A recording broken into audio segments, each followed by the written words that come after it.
반갑습니다. 지난 영상을 통해서는 설명문을 어떻게 쓸 것인가 같이 공부해 보았습니다. 아무래도 기존 주장문, 비교문과는 달리 암기에 의존하기가 어려운 유형의 글쓰기다 보니까 더 어렵게 느껴지실 수 있을 것 같습니다. 오늘 영상을 통해서는 새로운 문제를 이용하여서 설명문 유형의 문제를 같이 풀어보도록 하겠습니다. 영상을 보시기 전 먼저 문제를 짧게라도 풀어보시고 설명을 들으시면 더 효과적일 것 같습니다. 우선 화면 속의 문제부터 보도록 하겠습니다. 부모님은 최고의 선생님이다에 대해서 찬성, 반대를 묻습니다. 기존 주장문과는 달리 설명문의 경우는 단순히 토픽에 장점을 쓰시는 것이 아니니까 찬성, 반대 무엇을 고르셔도 상관이 없습니다. 개인의 믿음과 상관없이 이유를 더 서술하기 쉬운 쪽으로 가닥을 잡아주시면 됩니다. 화면 속의 답변은 주어진 문제를 반대한다고 가정을 하고 글을 써보도록 하겠습니다. 우선 서론부터 같이 보시도록 하겠습니다. 설명문의 경우는 두 번째 화제제시 문장 템플릿을 이용하시고 주어진 문제만 잘 서술해 주시면 됐습니다. 이제 주장서술 공간으로 가보도록 하겠습니다. 화면과 같이 본인 입장은 그대로 서술하시면 됩니다. 그 이유, 두 개의 빈칸은 장점이 아닌 말 그대로 이유를 서술하셔야만 합니다. 미리 만들어진 답변을 보시면은 부모님들은 그들의 아이들에게 편견을 가질 수 있다. 그리고 부모님들은 최신 교육 방법에 친숙하지 않을 수 있다 정도의 문장이 서술되어 있습니다. 이전 쓰셨던 주장문, 비교문과 달리 해당 공간을 결코 암기를 통해서 쓰실 수 없다 보니까 틀리지 않은 이유 두 가지를 꼭 잘 만들어내셔야만 합니다. 이제 결론 단락을 먼저 보시도록 하겠습니다. 화면 바꿔드릴게요. 화면 보시면은 설명문의 경우 내 주장을 먼저 쓰시고 이유 1번, 2번을 온전한 문장으로 나열하신 후 마지막 빈칸은 본론 단락 1번과 2번의 내용을 명사의 형태로 압축하여서 서술해 주시면 됐습니다. 부모님은 최고의 선생님이 아니다 라는 문장을 제외하고는 다른 내용들을 paraphrasing 하여서 화면에 적어 두었는데 만에 하나라도 조금이나마 표현 변화를 주기가 어렵다 라면은 paraphrasing에 대해서는 너무 신경 쓰지 않으셔도 됩니다. 특히나 점수가 20에서 25점 정도 필요하신 분들이라고 하면은 더더욱이나 해당 사항에 스트레스 받지 않으셔도 좋으니까 언제든지 내가 안전한 표현을 쓸 수 있는 순간에만 답변은 표현 변화 주시면 좋을 것 같습니다. 이제 화면을 바꿔서 첫 번째 본론 단락을 보시도록 하겠습니다. 화면 바꿔드릴게요. 화면 보시면은 기존 주장문의 경우는 단락 첫 번째 빈칸에 명확한 토픽 센텐스를 서술해 주셨어야만 합니다.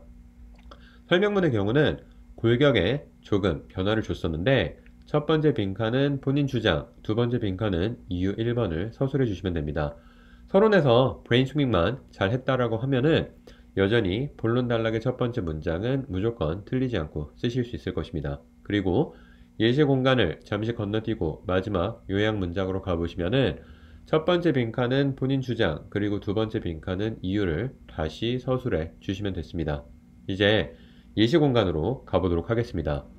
단도직입적으로 예시를 서술하셔야만 하는데 화면 속에는 3인칭 시점을 유지하며 4개의 문장이 서술되어 있을 것입니다.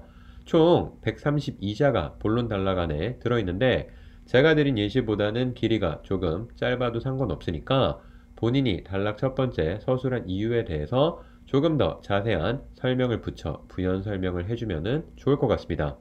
만에 하나 누군가 3인칭 시점을 유지하여 글의 분량을 만들기 어렵다고 하면은 물론 개인의 경험을 1인칭 시점의 서술을 통해 분량을 채우시는 것도 가능합니다. 화면을 바꿔서 다른 답변을 잠시 보여드릴게요. 화면 속의 예시 공간은 가상의 친구와 관련된 경험이 서술이 되어 있습니다.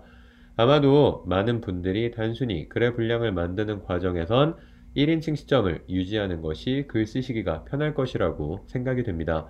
글의 톤을 포멀하게 유지하지 못한다는 단점을 물론 가지고 있기는 하나 최우선적으로 틀리지 않은 글을 쓰며 300자 이상의 글을 쓰는 기본 요건도 충족하는 것이 중요하기 때문에 1인칭 시점의 예시 서술은 차선책으로 생각하시며 시험을 준비하시면 좋을 것 같습니다.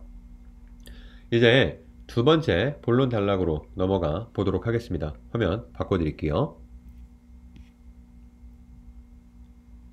기존 주제학문의 경우는 명확한 토픽 센텐스를 첫 번째 문장에 서술해 주시면 됐습니다. 하지만 설명문의 경우는 이유 2번을 바로 서술해 주시면 되고요. 문장 마지막 as well 표현은 둘째라고 하는 표현만 문장의 위치를 바꿔놓은 것입니다.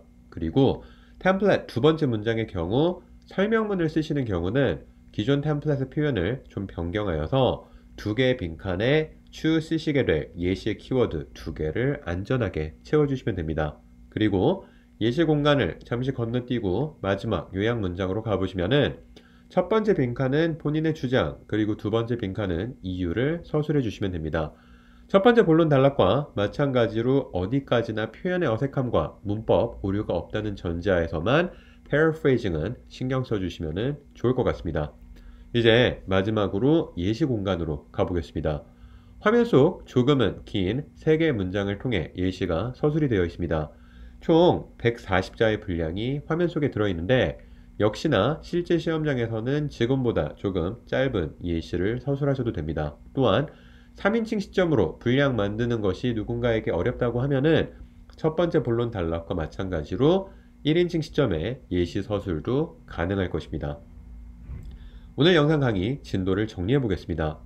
기존 주장문, 비교문 유형의 문제와 비교하여서 설명문을 작성하시는 것은 역시나 학생들이 어렵게 느끼실 수 있습니다. 특히나 개인의 아이디어를 영어로 표현하기 어려운 학생분들은 더 어려움을 느끼실 것입니다. 하지만 누구에게나 공통적으로 어렵고 포기하기 쉬운 유형의 문제이니까 아주 조금만 다른 학생분들보다 시험 준비에 시간을 투자해 주시면은 그만큼 더 시험장에서의 변수를 줄이는 것이 가능할 것입니다. 다음 영상을 통해서도 설명문 문제 유형을 같이 풀어보시면서 시험을 준비해 보도록 하겠습니다. 오늘도 긴 시간 동안 영상 시청해 주셔서 감사합니다.